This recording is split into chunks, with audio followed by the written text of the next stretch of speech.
Damai sejahtera Allah yang melampaui segala akal dan budi kiranya memelihara hati saudara-saudara sekalian di dalam Kristus Yesus Tuhan kita. Amin. Selamat hari Minggu saudaraku. Pasti semuanya kita dalam keadaan sehat dan dalam keadaan bersuka cita. Dan di minggu ke-15 sesudah Trinitatis ini, Tuhan akan menyapa kita dengan firman-Nya, yaitu dari 1 Korintus pasal 4, ayat 1 hingga ayat yang kelima. Saya akan bacakan untuk kita, mari kita simak dengan baik. Demikianlah hendaknya orang memandang kami sebagai hamba-hamba Kristus yang kepadanya dipercayakan rahasia Allah, yang akhirnya dituntut dari pelayan-pelayan yang demikian ialah bahwa mereka ternyata dapat dipercaya. Bagiku sedikit sekali artinya, entahkah aku dihakimi oleh kamu atau oleh suatu pengadilan manusia. Malahan diriku sendiri pun tidak kuhakimi. Sebab memang aku tidak sadar akan sesuatu, tetapi bukan karena itulah aku dibenarkan. Dan yang menghakimi aku ialah Tuhan. Karena itu janganlah menghakimi sebelum waktunya, yaitu sebelum Tuhan datang. Ia akan menerangi juga apa yang tersembunyi dalam kegelapan. Dan ia akan memperlihatkan apa yang direncanakan di dalam hati. Maka tiap-tiap orang akan menerima pujian dari Allah. Demikian firman Tuhan. Saudara-saudaraku yang dikasihi Tuhan Yesus Kristus, saya membaca bukunya Bapak Pongki Pamungkas berjudul The Answer is Love. Dan di sana saya mengutip sebuah pepatah Cina kuno yang dia kutip, berbunyi seperti ini. Jika Anda mencurigainya, jangan mempekerjakannya. Jika Anda mempekerjakannya, jangan mencurigainya. Sekali lagi. Jika Anda mencurigainya, jangan mempekerjakannya. Jika Anda mempekerjakannya, jangan mencurigainya. Sementara penulis lain bernama Warren Bennis dan Bert Nannus mengatakan begini, kepercayaan adalah lem emosional yang merekatkan pengikut dengan pemimpinnya menjadi satu. Dan pasti kita sudah tahu juga penulis terkenal Stephen Covey dalam bukunya The 7 Habits itu. Dia mengatakan bahwa kepercayaan adalah fondasi pemberdayaan. Bila kita sudah mempercayai seseorang, maka kita akan memberdayakan dia untuk melakukan tugas-tugas yang lebih besar. Dan itulah yang dikatakan oleh Tuhan Yesus di Matius 25 ayat 21. Dikatakan bila kita setia, bila kita haposan, bila kita layak dipercaya untuk hal yang kecil, maka Yesus akan memberdayakan kita untuk menerima dan melakukan perkara yang lebih besar. Saudara-saudaraku, firman Tuhan hari ini pertama berbicara tentang kepercayaan. Mengapa Paulus di sini berbicara tentang kepercayaan? Kita pasti sudah tahu apa yang sedang terjadi di jemaat Korintus pada saat Paulus ini. Mereka terkotak-kotak karena fanatisme golongan antar orang-orang yang menamai mereka sebagai kelompok Paulus, kelompok Apolos, kelompok Kefas, kelompok Kristus. Pertanyaannya mengapa itu terjadi? Yaitu karena mereka salah memahami posisi pemimpin rohani ini. Mereka menganggap mereka itu adalah sebagai pemimpin, sebagai ketua, sebagai kepala yang memiliki pengikut masing-masing. Itulah yang mau diluruskan oleh Paulus melalui suratnya ini karena pemahaman mereka itu adalah salah. Paulus di ayat 1 menyatakan bahwa baik dirinya maupun Apolos maupun Kefas maupun orang Korintus itu dan maupun kita hari ini, kita hanyalah hamba Kristus. Dikatakan di sini bukan budak, bukan dulos, tetapi digunakan kata hiperetes, yaitu pelayan, yaitu minister atau asisten. Dan sebagai pelayan, dia harus dapat dipercaya. Karena itulah Paulus mengingatkan jemaat Korintus dan seluruh jemaat hari ini bahwa kita tidak hanya percaya kepada Tuhan Yesus, tetapi Tuhan Yesus juga harus mempercayai kita. Kita percaya kepada Tuhan Yesus sehingga kita memiliki relasi yang intim. Seperti yang dikatakan oleh Warren Bennis dan Bernanus tadi. Kita direkatkan seperti lem kita dengan Kristus. Itu yang dikatakan oleh Yesus di Yohanes 15. Kita dilekatkan menjadi seperti ranting dengan pohonnya yang tidak bisa terpisah dari pohonnya. Mengapa? Karena iman percaya dan keterikatan yang baik antara kita dengan Tuhan Yesus. Itulah yang merekatkan kita. Dan karena kita beriman kepada Yesus dan kita terikat dengan Dia, maka Yesus memberikan kepercayaannya kepada kita. Itu bisa kita bandingkan dengan 1 Korintus 9 ayat 17. Tuhan mau mengangkat kita menjadi orang kepercayaannya. Karena iman kita dan karena kedekatan kita dengan Yesus, maka Yesus mau mengangkat kita menjadi orang kepercayaannya. Disinilah digunakan kata oikonomos. Oikonomos yang berarti penata layan, steward. Siapakah mereka? Yaitu orang-orang yang dipercaya sepenuhnya untuk mengelola sesuatu, baik uang maupun rumah maupun properti yang lain. Oikonomos itu bertugas mewakili pemilik untuk memutuskan segala sesuatu. Keputusan si penata layan ini adalah keputusan si pemilik. Sama seperti Yusuf yang diberi wewenang penuh di rumah Potifar. Kejadian 39 ayat 4, khotbah beberapa minggu yang lalu. Seperti itulah Tuhan Yesus mengangkat kita menjadi oikonomosnya. Dan ingat saudaraku, yang dipercayakan oleh Tuhan Yesus itu kepada kita tidak tanggung-tanggung. Bukan harta, bukan properti, bukan barang duniawi yang bernilai, bukan. Tetapi Tuhan Yesus mempercayakan kepada kita harta surgawi yang disebut di sini rahasia, misterion, yang dahulunya tersembunyi, yang dahulunya tidak diketahui orang, tetapi sekarang sudah dibukakan, sudah dinyatakan oleh Allah. Apakah itu? Yaitu Injil. Injil Kristus yang dahulunya tersembunyi, tetapi sekarang sudah dinyatakan di dalam Tuhan Yesus. Yaitu Tuhan Yesus yang sudah mati, yang bangkit kembali, naik ke sorga, menyediakan keselamatan, menyediakan hidup kekal bagi setiap orang yang percaya kepadanya.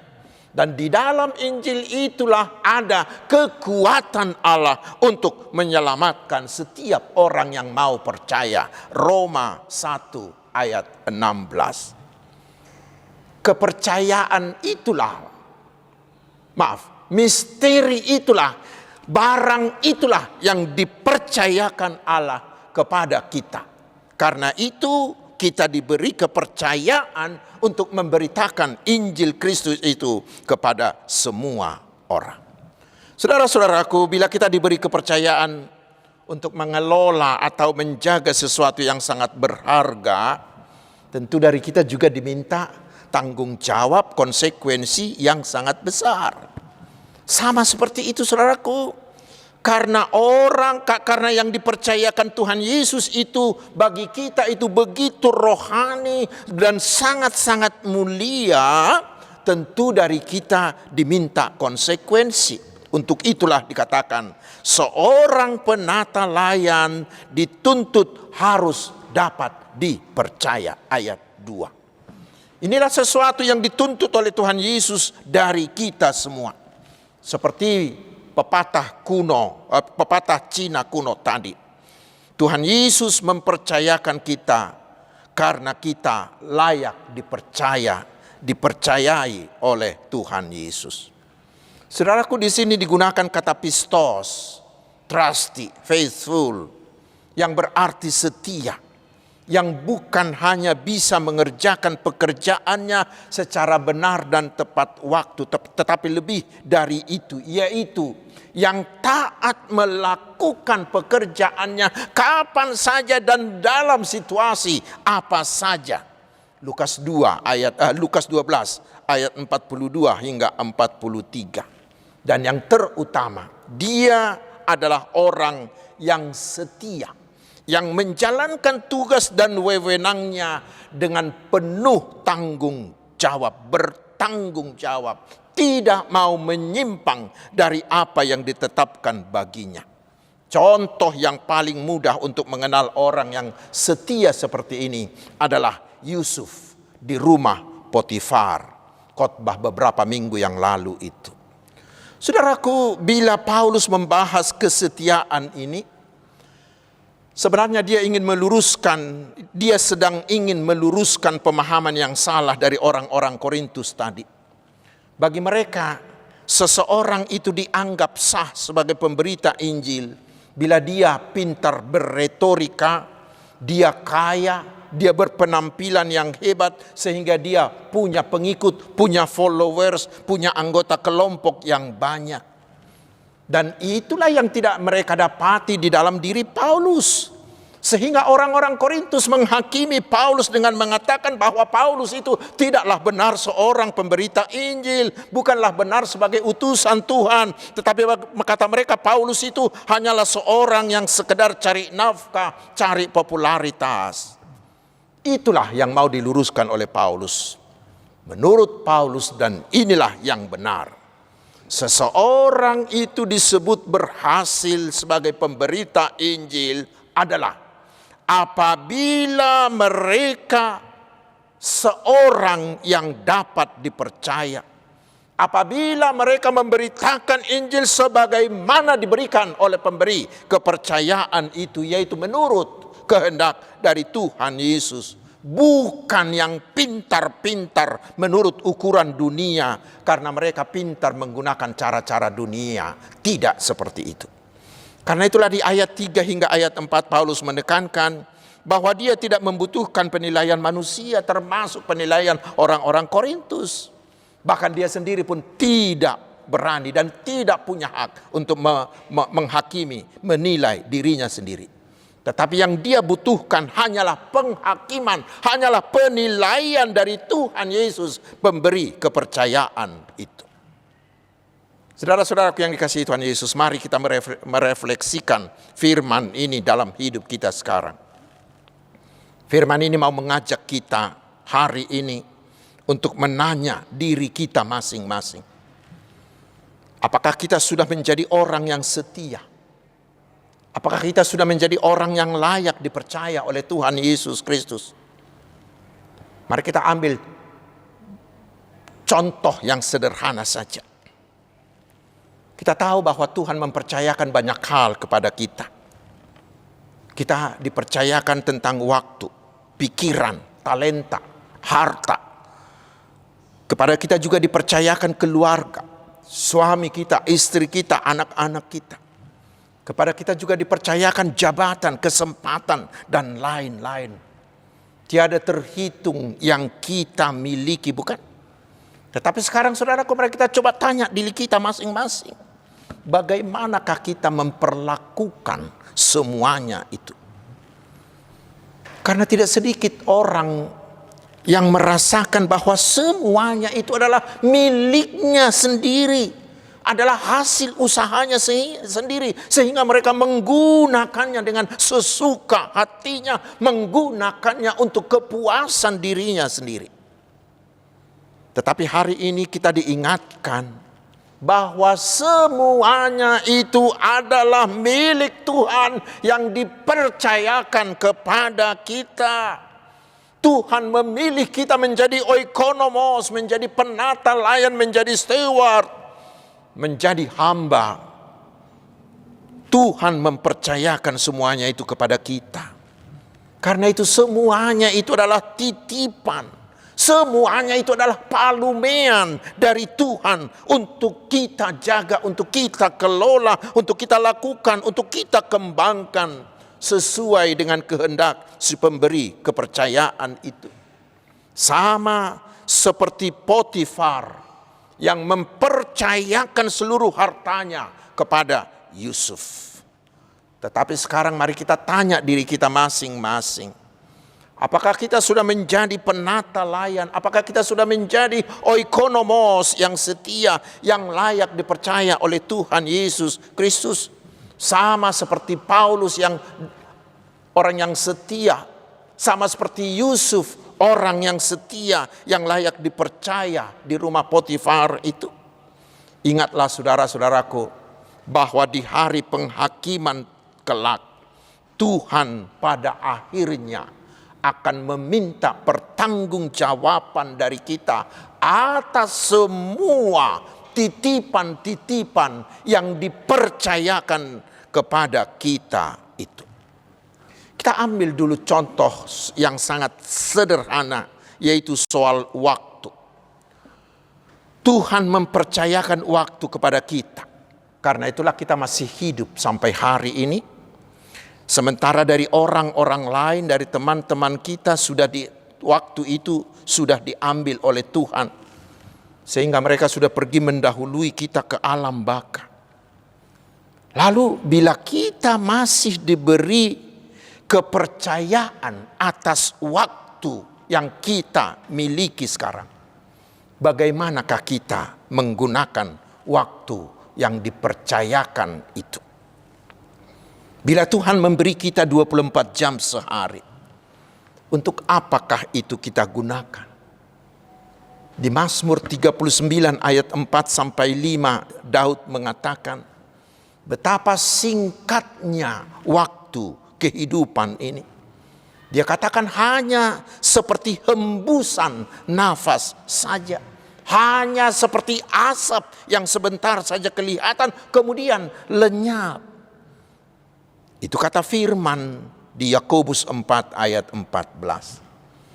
Dan itulah doa Musa di Mazmur 90 ayat 12 itu. Ajarlah kami menghitung hari-hari kami sedemikian hingga kami beroleh hati yang bijaksana. Karena kita akan diminta pertanggungjawaban. Karena itulah di Efesus 5 ayat 16 firman Tuhan mengatakan, pergunakanlah waktu yang ada, karena hari-hari ini adalah jahat. Sekarang saudaraku, mari kita coba periksa diri kita. Apakah kita sudah seperti yang disebutkan di syair buku ende kita, nomor 182 ayat 2 itu. Ai gudang ari-ariku, nahubaen abbolong. Banyak waktuku yang kubuang dengan sia-sia. Saudaraku, seorang penulis bernama Victor Hugo mengatakan begini, meski hidup itu singkat, sering kita membuatnya lebih singkat lagi, yaitu dengan membuang waktu kita secara tidak bertanggung jawab. Tetapi ingatlah saudaraku, dia katakan, semuanya itu akan kita pertanggungjawabkan. Karena itulah Presiden Abraham Lincoln pernah mengatakan begini, pada akhirnya bukan tahun-tahun dalam kehidupan Anda yang layak diperhitungkan. Artinya bukan berapa usia, berapa lama Anda hidup, bukan itu yang diperhitungkan. Tetapi yang diperhitungkan adalah apa manfaat Anda dalam tahun-tahun kehidupan itu. Apa manfaat Anda dalam tahun-tahun kehidupan itu. Bagi seorang Kristen, waktu bukanlah hanya uang. Time is money. Tetapi bagi seorang Kristen, waktu adalah sorga. Bila kita menggunakan waktu hidup ini untuk menerima Tuhan Yesus menjadi Tuhan dan Juru Selamat kita, maka setelah selesai waktu kita di sini, kita akan memasuki sorga. Tetapi bila tidak, ketika waktu kita habis, maka kita akan memasuki neraka kekal. Tetapi saudaraku, lebih dari itu, lebih dari waktu itu, Tuhan Yesus telah mempercayakan kepada kita harta rohani kita, yaitu iman kita. Karena itulah melalui iman kita, kita harus memberitakan Injil keselamatan yang sudah tersedia dalam Tuhan. Kita harus beritakan itu kepada semua orang. Dan mulailah dari anak-anakmu, dari keluargamu, dari tetanggamu, kemudian ke lingkaran yang lebih besar. Mari kita tanya diri kita, apakah kita sudah melakukan kepercayaan ini? Ingatlah saudaraku, bahwa kelak di hari penghakiman, nyawa mereka yang dipercayakan kepada kita itu akan diminta pertanggungjawaban dari kita. Yehezkiel 33 ayat 8. Tetapi hari ini saudaraku, kita diingatkan seperti tema minggu ini, jangan menghakimi orang lain tentang itu. Karena bukan kita yang memberi kepercayaan itu, yang berhak menilai apakah seseorang itu layak dipercaya, hanyalah Tuhan Yesus pemberi kepercayaan itu. Karena itu jangan pernah menghakimi siapapun. Tetapi lakukanlah kepercayaan yang Tuhan percayakan kepadamu. Lakukan dengan setia. Asagabe haposak kita. Amin. Marilah kita berdoa. Terima kasih Bapa yang Maha Pemurah. Engkau mempercayakan banyak hal bagi kami dalam hidup ini. Ampunilah bila sampai hari ini kami belum bisa menjadi orang yang layak Engkau percayai atas semuanya itu. Kami memohon ya Tuhan, ajarlah kami menggunakannya dengan baik, sehingga Engkau menilai kami sebagai orang yang setia, yang layak dipercaya, sehingga Tuhan akan memberi kami yang lebih besar lagi. Ya Tuhan yang Maha Pemurah, berkatilah kami umat-Mu ini satu persatu, baik kesehatan kami, baik pekerjaan, juga keluarga, studi, usaha, bisnis kami. Berkatilah semuanya, karena hanya Engkau yang bisa membuatnya berhasil. Ya Tuhan, berkatilah gereja-Mu, terutama seluruh usaha penginjilannya, agar semakin hari semakin banyak orang yang diselamatkan. Bantulah bila ada gereja-Mu dan hamba-Mu, terutama para penginjil yang mengalami pergumulan atau penghambatan. Kuatkanlah mereka.